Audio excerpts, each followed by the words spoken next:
প্রথমে ডিম, চিনি, ভ্যানিলা এসেন্স দিয়ে খুব ভালো করে ইলেকট্রিক বিটার দিয়ে বিট করে নিলাম। তো আজকাল কেক বানাতে কিন্তু কোনো কিছুর প্রয়োজন পড়ে না। সবাই ইউটিউবে দেখে অনেক রকমের বিভিন্ন কেক বানায়। তো আজকে আমিও ভাবলাম কেক বানাই।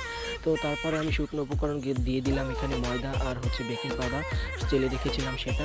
দিয়ে তারপরে এখন আমি এখানে একটা বাটার পেপার বিছিয়ে কিছু তেল দিয়ে তারপরে বেটারটা ঢেলে তারপর একটু কাঠি দিয়ে ঘুরিয়ে একটু ট্যাপ করে তারপর মাটির চুলাতে বেক করলাম বালির ওপর।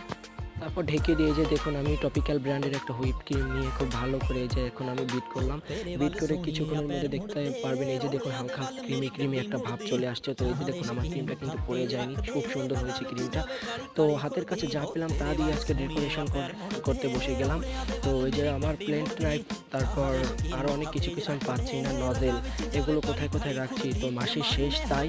তো আজকে আমার কেকের ভিডিওটা কেমন লাগলো আপনাদের কাছে অবশ্যই কিন্তু কমেন্ট করে জানাবেন। আর ভিডিওটা ভালো লাগলে চ্যানেলটি সাবস্ক্রাইব করবেন। আল্লাহ হাফেজ।